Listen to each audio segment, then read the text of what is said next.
Welcome guys. और आज हम पढ़ेंगे इकोलॉजिकल पिरामिड्स। चलिए स्टार्ट करते हैं। You must be familiar with the shape of a pyramid. हम पिरामिड की शेप से फेमिलियर हैं। एक मिनट इसको इसमें ले लेते हैं, इस मोड में। माफ़ी चाहेंगे।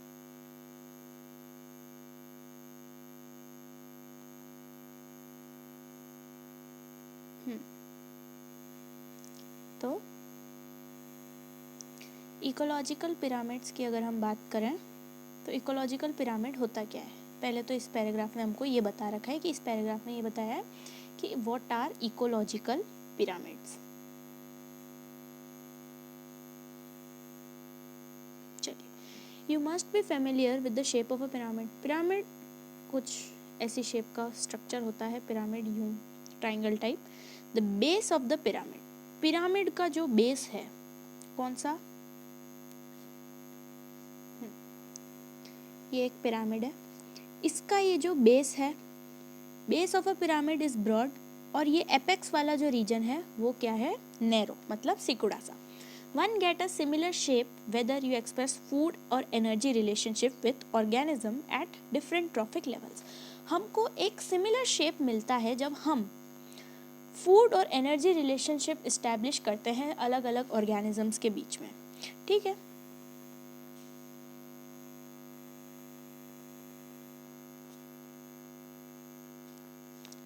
This relationship is expressed in terms of number, biomass और energy. अब 3 पैरामीटर्स हैं। पहला नंबर, दूसरा बायोमास और तीसरा एनर्जी। और एनर्जी पे तो हमेशा क्वेश्चन आए हैं। तो हमारे पास एक पिरामिड तो होगा नंबर का, ये यहाँ दिखा रखा है, एक नंबर का पिरामिड होगा। दूसरा पिरामिड होगा बायोमास का, और बायोमास हम पहले डिस्कस कर चुके, जनरली किस में बताया जाता है, बायोमास जनरली हम ड्राई वेट में एक्सप्रेस करते हैं। क्यों एक्सप्रेस करते हैं ड्राई वेट में, क्योंकि ड्राई वेट एक्यूरेट वेट देता है, फ्रेश वेट नहीं ले सकते। फ्रेश वेट में हम वाटर का भी वेट इंक्लूड हो जाता है, इसलिए हम ड्राई वेट यूज़ करते हैं जिसमें वाटर का वेट इंक्लूड नहीं होता है। और सनलाइट, यहाँ जूल एनर्जी रिप्रेजेंट कर रखी है। तो 3 पैरामीटर, नंबर, बायोमास और एनर्जी, ये 3 पैरामीटर्स हैं जिनको हम डिस्कस करेंगे। आ जाइए, एक एक पिरामिड भी समझेंगे हम, क्योंकि डायरेक्ट पिरामिड दे के नीट में क्वेश्चन पूछा जाएगा। This relationship is expressed in terms of number, biomass और energy. The base of each pyramid represent producers. हर पिरामिड का, सपोज नहीं इधर ही बता देते हैं, किसी भी पिरामिड का जो बेस है वो क्या रिप्रेजेंट करेगा, ये बेस क्या रिप्रेजेंट करता है, ये हमेशा प्रोड्यूसर को रिप्रेजेंट करता है। और जो एपेक्स है वो हमेशा टर्शरी कंज्यूमर या फिर फाइनल जो उसका कंज्यूमर है, ठीक है, टॉप लेवल कंज्यूमर को एपेक्स रिप्रेजेंट करता है। ठीक है,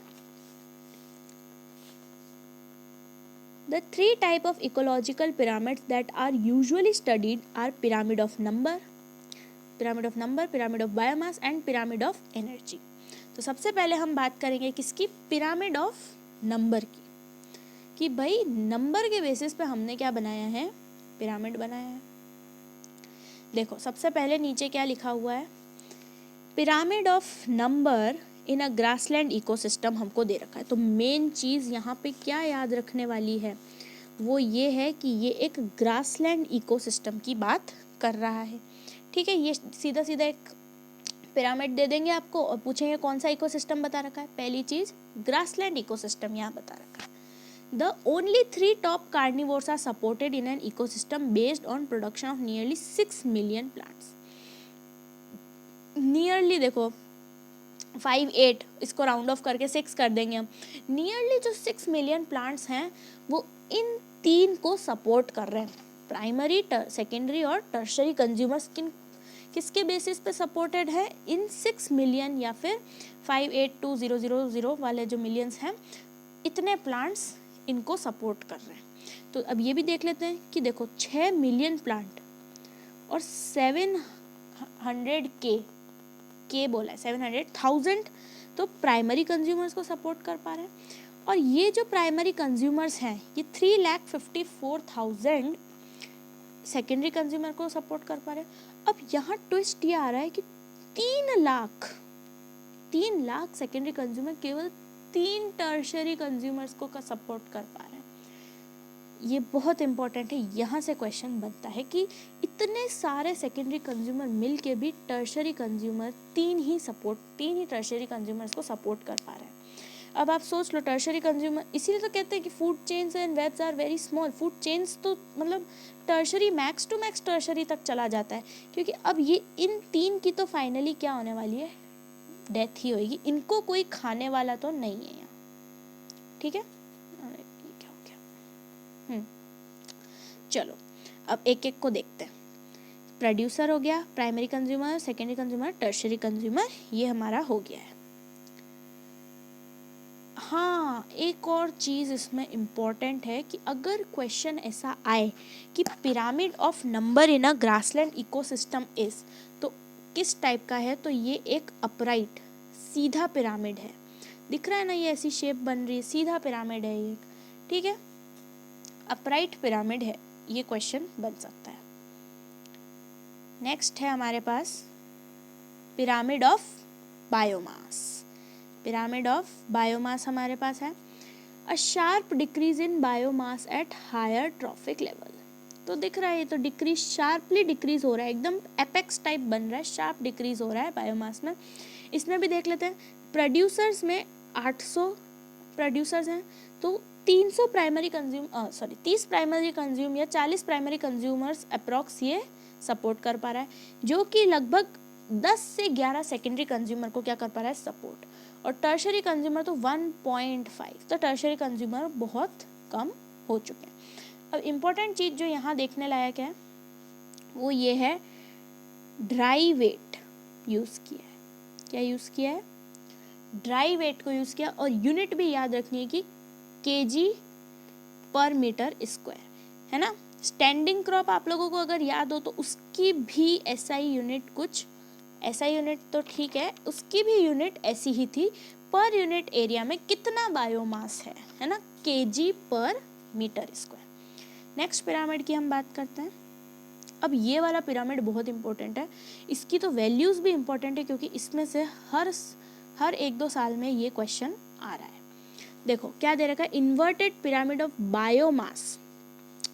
इस ऊपर वाले में भी अगर पूछे कैसा पिरामिड है तो अपराइट, पर अब ये वाला पिरामिड अगर हम देखें तो ये इन्वर्टेड पिरामिड है। Inverted pyramid of biomass, small standing crop of phytoplankton support a large standing crop of जूप्लैंक्टन। तो एक पॉन्ड इकोसिस्टम को यहाँ डिस्क्राइब किया है कि जो फाइटोप्लैंक्टन्स हैं, एक स्मॉल स्टैंडिंग क्रॉप फाइटोप्लैंक्टन्स की किसको सपोर्ट कर रही है, लार्ज स्टैंडिंग क्रॉप ऑफ जूप्लैंक्टन्स, मतलब कम फाइटोप्लैंक्टन्स इतने सारे जूप्लैंक्टन्स को सपोर्ट कर रहे हैं। केवल 4 फाइटोप्लैंक्टन्स कितने जूप्लैंक्टन्स को सपोर्ट कर रहे हैं, 21 जूप्लैंक्टन्स को सपोर्ट कर रहे हैं। इन प्राइमरी कंज्यूमर्स के आगे लिख देना जूप्लैंक्टन्स, और प्रोड्यूसर्स में लिख देना फाइटोप्लैंक्टन्स, ठीक है।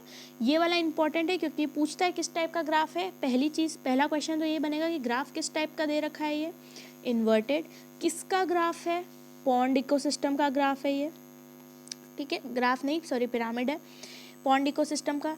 क्या बता रखा है यहाँ पे कि एक स्मॉल फाइटोप्लैंक्टन की स्टैंडिंग क्रॉप एक लार्ज जूप्लैंक्टन की पॉपुलेशन को होल्ड करके रख पा रही है, इनको सरवाइव करा पा रही है, ठीक है।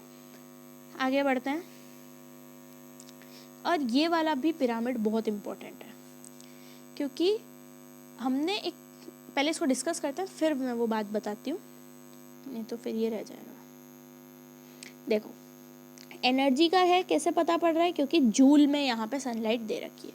प्रोड्यूसर्स ने 10,000 जूल एनर्जी ली, प्राइमरी कंज्यूमर्स के पास 1000 ही गई, सेकेंडरी कंज्यूमर्स के पास 100 ही गई, टर्शरी के पास 10 जूल ही गई। अब यहाँ पे क्या क्या सिग्निफाई हो रहा है, पहला 10% लॉ। देखो 10,000 का 10% क्या होगा, 10/100, तो क्या आ गया 1000 जूल। 1000 जूल का 10% एनर्जी ऊपर गई 100 जूल, 100 जूल की 10% एनर्जी ऊपर गई कितनी बची 10 जूल। तो 10% लॉ ऑफ चालू फॉलो हो रहा है कि 10% एनर्जी इनकी ऊपर पास हो रही है और 90% क्या हो रही है, लॉस हो रही है। ठीक है, दूसरी चीज यहाँ क्या सिग्निफाई हो रही है वो ये है यूनिडायरेक्शनल फ्लो, कि प्रोड्यूसर से टर्शरी कंज्यूमर तक यूनिडायरेक्शनल फ्लो हुआ है। मतलब ग्रास है तो ग्रास से रैबिट, रैबिट है तो रैबिट से टाइगर, एक ही डायरेक्शन में फ्लो हो रहा है। यूं नहीं हो रहा टाइगर से ग्रास तक वापस एनर्जी फ्लो हो रहा है, नहीं, एक ही डायरेक्शन में क्या हो रहा है, एनर्जी का फ्लो हो रहा है। तो दूसरी बात हो गई यूनिडायरेक्शनल फ्लो। तीसरी बात कि जो पिरामिड ऑफ एनर्जी है ये हमेशा अपराइट होता है, कभी भी इन्वर्टेड नहीं होता है, क्योंकि यहाँ पर यूनिडायरेक्शनल फ्लो हो रहा है। सबसे ज़्यादा एनर्जी इसके पास है, फिर एनर्जी का लॉस हुआ तो प्राइमरी कंज्यूमर को मिली, फिर एनर्जी का लॉस हुआ तो सेकेंडरी को मिली, फिर टर्शरी। तो एनर्जी का तो लॉस हो रहा है। जब हम एक इन्वर्टेड पिरामिड बनाते हैं, whenever we draw an inverted pyramid, तो ये क्या बताता है कि इसके पास एक पैरामीटर, 3 पैरामीटर थे, नंबर, बायोमास, एनर्जी, उसके पास इन तीनों में से कोई एक पैरामीटर ऊपर वाली जनरेशन के पास ज़्यादा है और नीचे वाली के पास कम है। बट एनर्जी का फ्लो तो हमेशा 10% लॉ के अकॉर्डिंग ही होता है। हायर ट्रॉफिक लेवल के पास लोअर ट्रॉफिक वाले से ज़्यादा एनर्जी हो ही नहीं सकती, इसीलिए यहाँ पे हमेशा अपराइट पिरामिड ही मिलता है एनर्जी वाले में। अब इसकी हम थ्योरी पढ़ लेते हैं। एक ये इसकी लाइन रह गई है कि ideal pyramid of energy observe that primary producers convert only 1% of the energy in the sunlight available to them। अब इस लाइन का मतलब क्या है? हमने जब बात करी थी 2 to 10 PAR वाली, 2 to 10% PAR, 2 to 10% एनर्जी हमने ली थी, तो सपोज से 2% एनर्जी हमारे पास बची।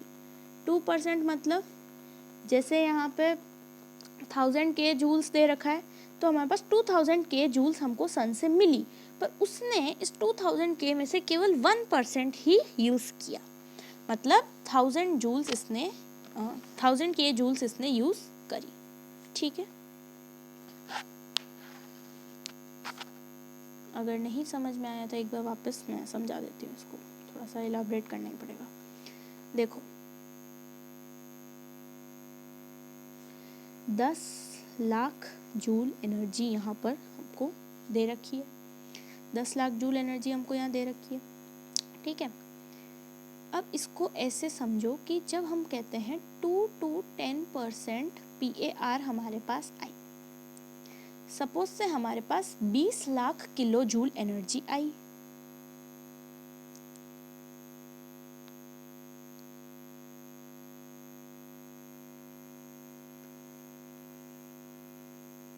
ठीक है, माफ करना ये थोड़ा सा ऑडियो प्रॉब्लम हो गया।